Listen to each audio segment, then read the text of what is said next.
Compagnon, dis-moi une vérité, n'as-tu jamais eu la sensation étrange que quelque chose bouge autour de nous? Comme si l'humanité marchait vers un point précis.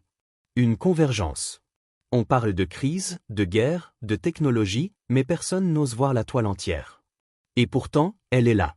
Dans les vieux textes. Dans les paroles qu'on cite sans les comprendre.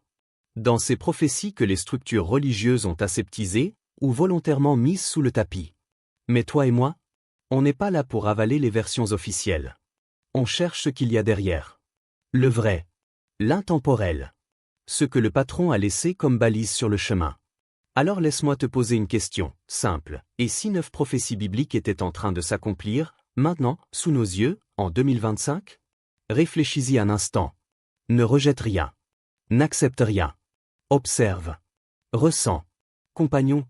Maintenant que tu es là, que tu écoutes vraiment, laisse-moi te montrer les choses comme je les vois. Pas avec une robe, ni un encensoir, ni une idée préconçue. Non. Avec les outils que j'ai toujours employés, un carnet, un regard, et cette obsession presque maladive d'aller voir derrière les lignes. Parce que les textes sacrés, on les a tellement couverts de poussière interprétative qu'on a fini par oublier ce qu'ils disaient réellement. On les cite. On les chante. On les utilise pour faire peur aux enfants ou rassurer les vieillards.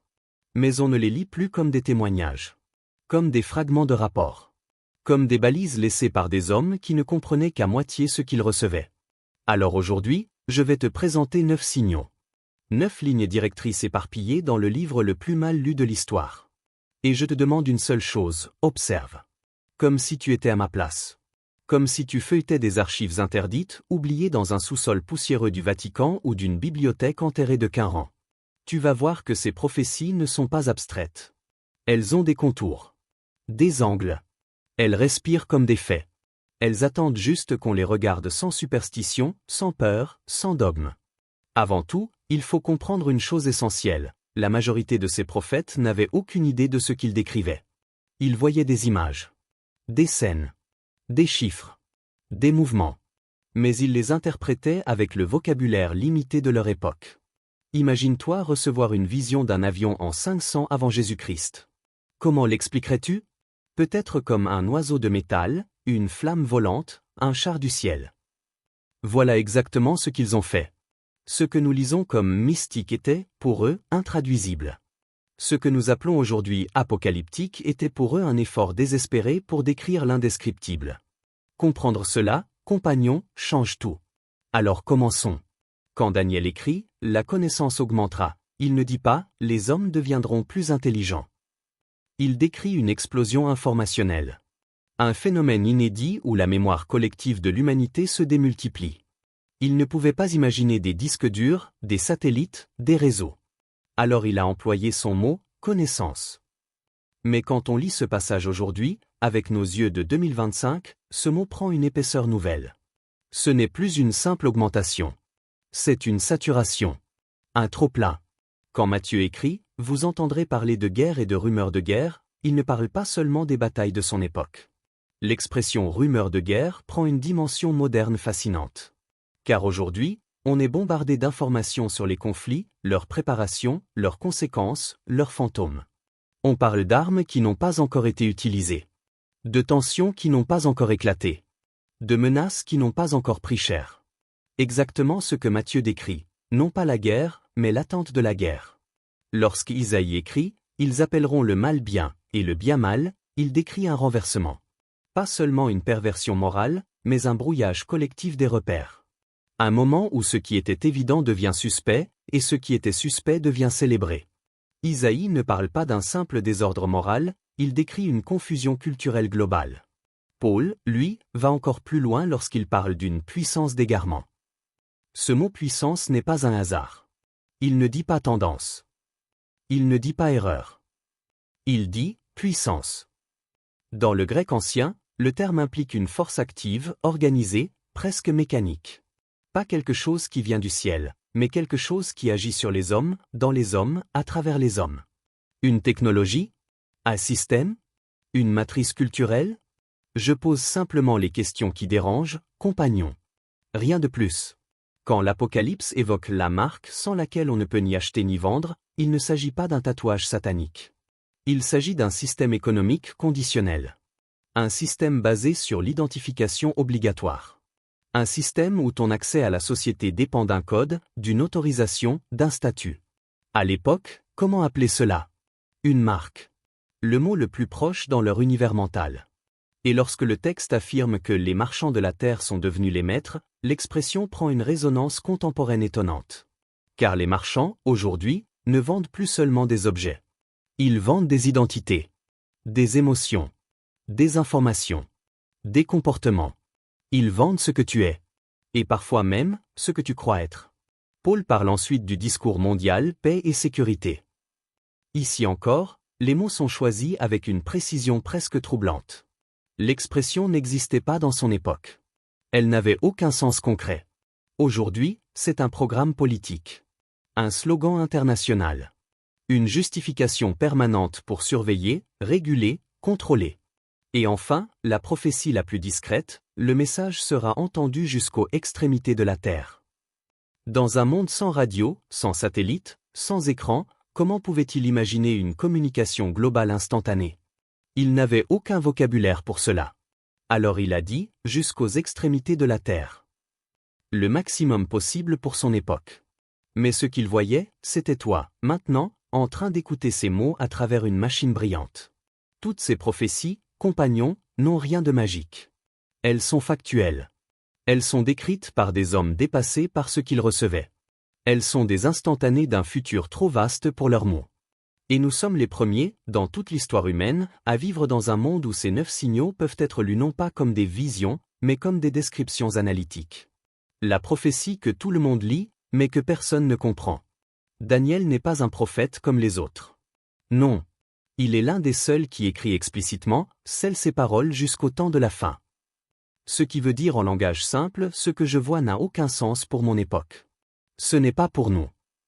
Déjà ça, compagnons, ça devrait arrêter net. On n'est pas dans la morale, ni dans la poésie. On est dans un message différé. Un courrier à retardement. Une enveloppe scellée par un homme du VE siècle avant notre ère, destinée à des gens de maintenant. Et dans cette enveloppe, il y a cette phrase, la connaissance augmentera. Simple, oui. Mais terriblement suspecte. Ce mot connaissance n'a rien d'innocent. Les rabbins anciens y voyaient la da'at, la connaissance sacrée, la sagesse intérieure, la compréhension de l'âme. Les sceptiques modernes parlent d'une métaphore, d'une montée culturelle, d'un développement intellectuel. Mais Daniel n'utilise pas ces nuances. Il ne parle pas d'une sagesse grandissante, ni d'une évolution philosophique. Dans le texte original, le mot utilisé renvoie à une accumulation, à un empilement, à un stockage. Comme si l'humanité allait un jour produire, absorber, trier, respirer trop d'informations. Et toi, compagnon, regarde autour de toi. Regarde ton téléphone. Regarde les écrans. Regarde ce flot incessant de données, de faits, de demi-faits, d'images, d'algorithmes, de fragments, d'opinions, de bruits. Jamais, dans toute l'histoire humaine, la connaissance ou plutôt, l'information n'a explosé à ce point. Et pourtant, paradoxalement, jamais l'homme n'a semblé aussi désorienté. Comme si l'augmentation de la connaissance n'apportait pas la lumière, mais l'ombre. Et là, compagnon, Daniel marque un second point. Les hommes iront ça et là. Tu veux savoir pourquoi cette phrase me fascine? Parce qu'elle ne veut rien dire, dans son époque. À l'époque de Daniel, aller ça et là, c'est marcher. À pied. Peut-être en chameau. 2 km par heure. Et encore, quand il ne pleut pas. Alors pourquoi associer une explosion de connaissances à un mouvement permanent des êtres humains? Pose-toi la question. Prends ton temps. Parce que ce qui, pour Daniel, était incompréhensible, pour nous, c'est notre quotidien. En 2025. Les hommes vont ça et là. Tout le temps. Physiquement. Numériquement. Virtuellement. On se déplace plus en une année que tous les ancêtres de ton arbre généalogique réunis. On passe d'un pays à un autre en quelques heures. D'un continent à l'autre en une nuit. D'une donnée à l'autre en une seconde. Et même quand ton corps ne bouge pas, ton esprit, lui, saute d'un sujet à l'autre comme un papillon drogé par l'hyperstimulation. Scroll. Notification. Article. Vidéo. Publicité. Tu vas ça et là 100 fois par minute. Ton attention est devenue un projectile balistique. Daniel ne pouvait même pas rêver un monde où l'homme serait bombardé à ce point. Il n'avait pas les mots pour navigation, flux, réseau. Alors il a dit la seule expression qui pouvait décrire ce chaos intérieur, aller ça et là. Et si la prophétie parlait moins de connaissance que de fragmentation? Là est le détail que personne n'ose aborder. Parce que, compagnon, l'augmentation de la connaissance, ce n'est pas ce que tu crois. Ce n'est pas la sagesse. Ce n'est pas la lucidité. Ce n'est même pas l'intelligence collective. C'est un éclatement. Une overdose.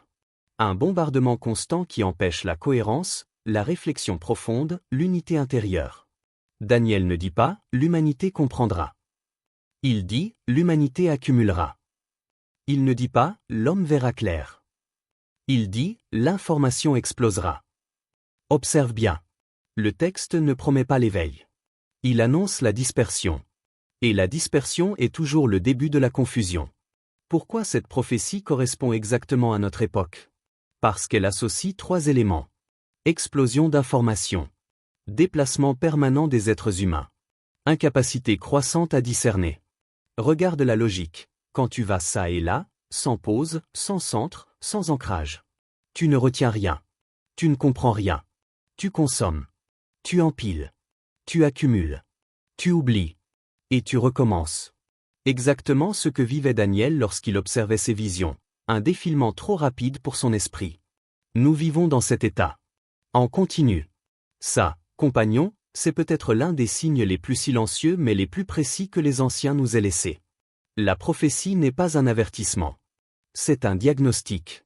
Elle ne dit pas « faites attention, la connaissance augmentera ». Elle dit « lorsque vous verrez cela, sachez où vous êtes dans l'histoire ».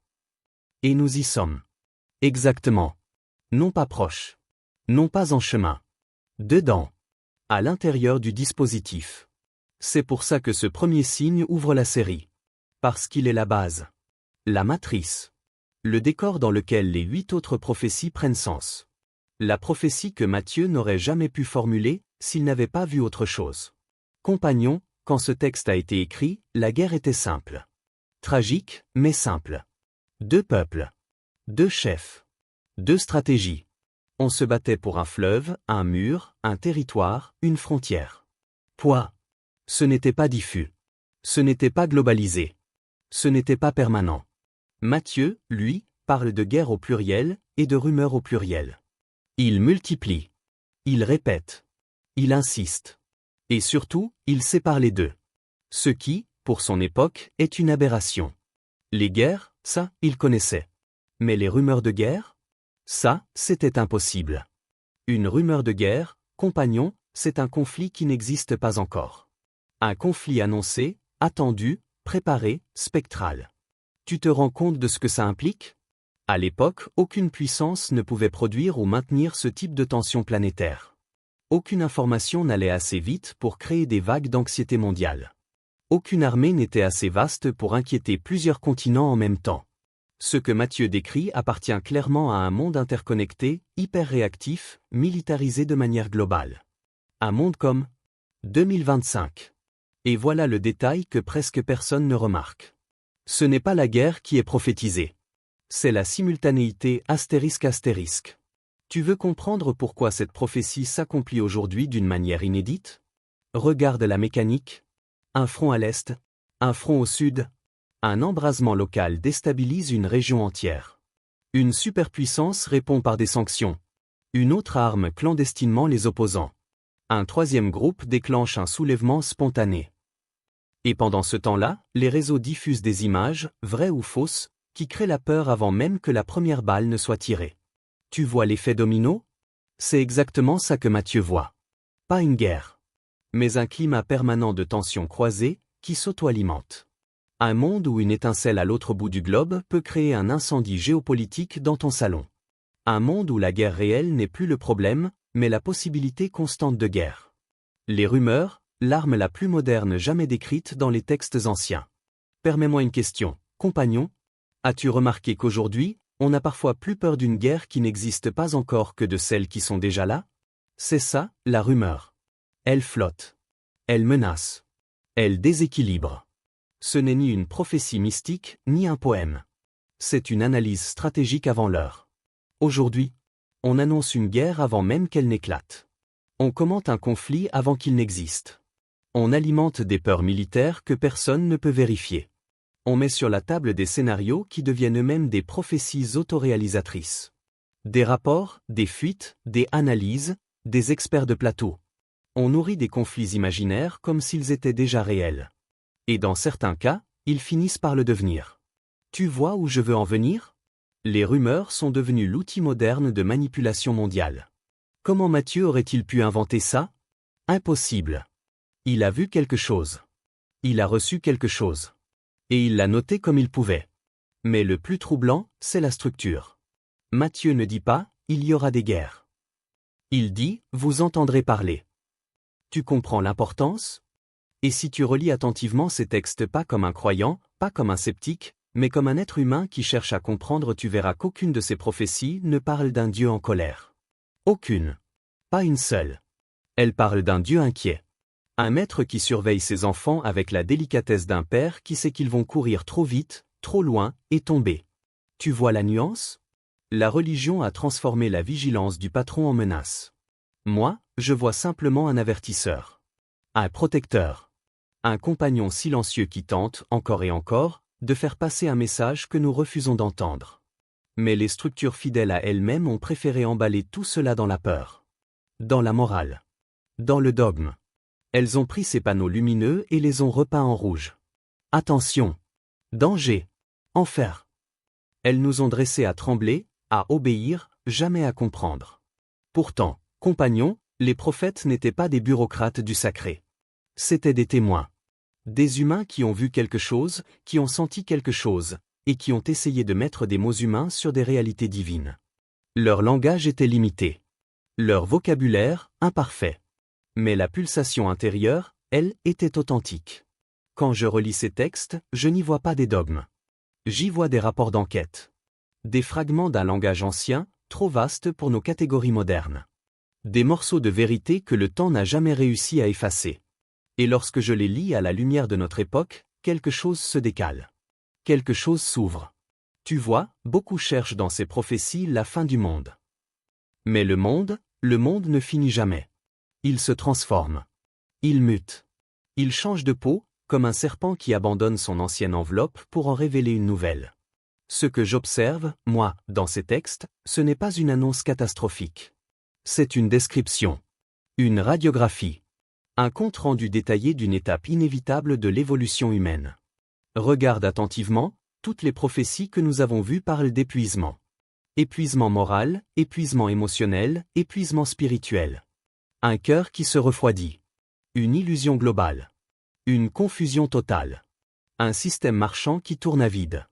Une humanité noyée dans la connaissance mais privée de sagesse. Ce n'est pas une punition. C'est un diagnostic. Les prophètes ont décrit l'état dans lequel l'humanité se trouverait juste avant quoi? Avant la mue. Avant la transition. Avant l'ouverture d'un cycle nouveau. Tu veux un secret, compagnon? Le patron ne détruit jamais rien. L'homme, oui. Mais pas lui.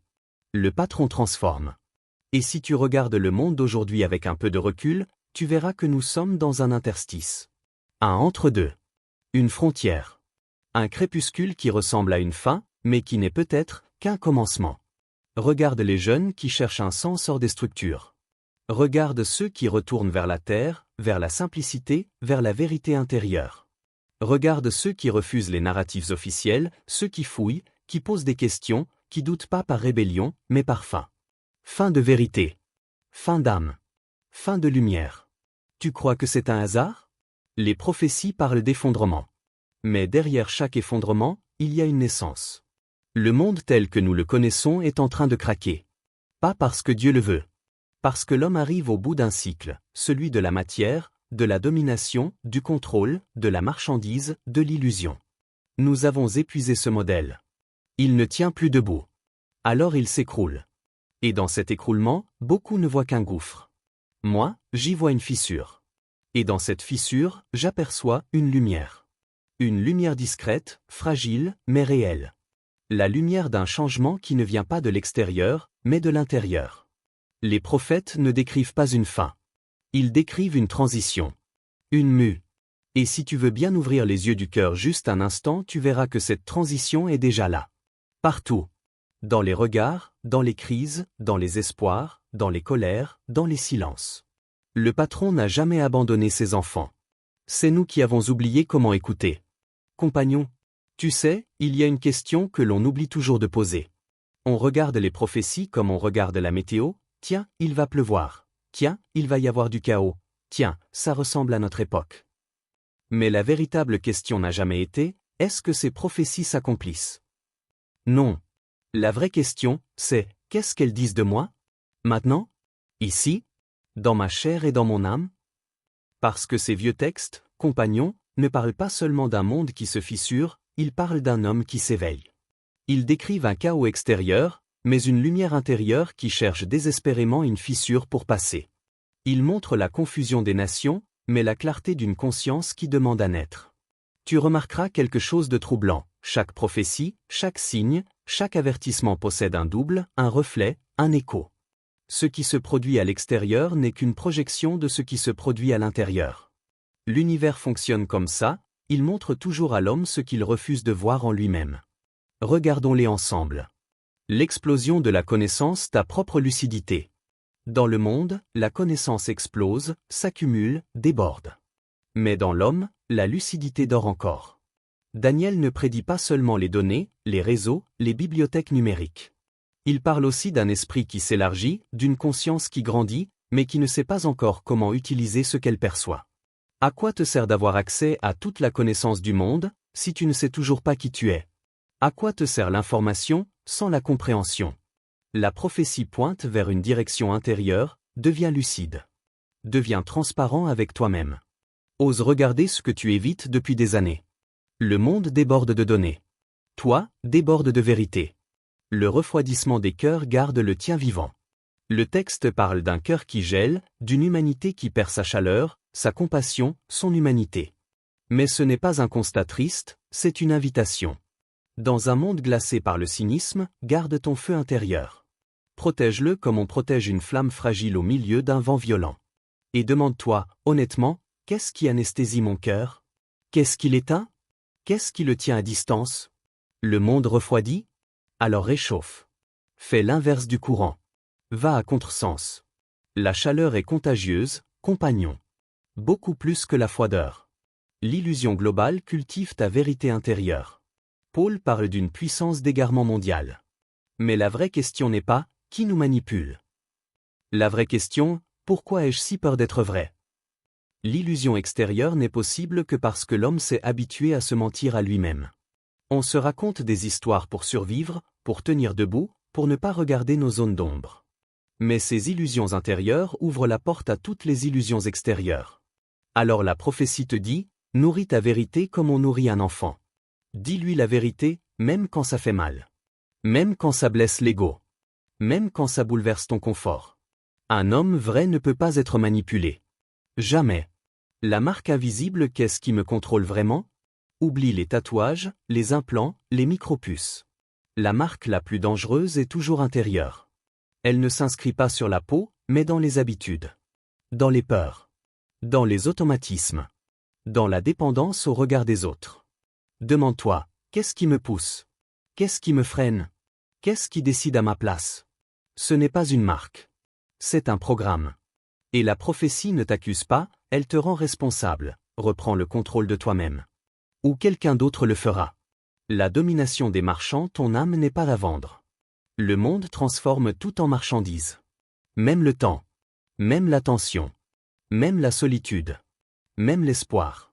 Mais il reste une seule chose que les marchands ne pourront jamais acheter, ton âme. La prophétie te demande, qu'est-ce que tu échanges contre ta paix? Qu'est-ce que tu brades contre ta liberté? Qu'est-ce que tu sacrifies pour paraître, pour plaire, pour appartenir? L'homme d'aujourd'hui vend tout, sauf l'essentiel. Et l'essentiel, compagnon, ne se vend pas. Il se découvre. Le symbole secret, l'homme doit se souvenir. Derrière toutes ces prophéties, il y a un message caché. Un fil rouge. Un murmure du maître que les structures n'ont jamais compris. Le but n'est pas de te faire peur. Le but est de te réveiller. Parce que ces textes, lus avec le cœur, te disent une seule chose. Tu n'es pas ce que tu crois. Tu n'es pas un numéro. Tu n'es pas une fonction sociale. Tu n'es pas un consommateur, ni un rouage, ni un utilisateur, ni un profil dans une base de données. Tu es un être immortel.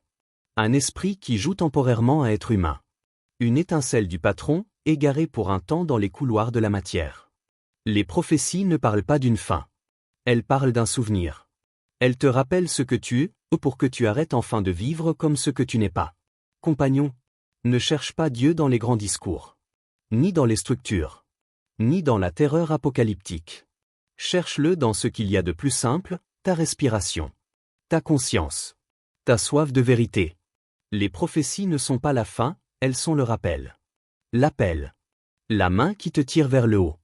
Et si tu as entendu tout ceci jusqu'au bout, c'est que quelque chose en toi, déjà, se réveille. Une mémoire ancienne. Une intuition que tu n'es pas ici par hasard. Le patron n'a jamais cessé de parler. C'est nous qui avons cessé d'écouter. Alors, ouvre l'oreille. Ouvre le cœur. Et marche. Je t'accompagne jusqu'à la prochaine étape.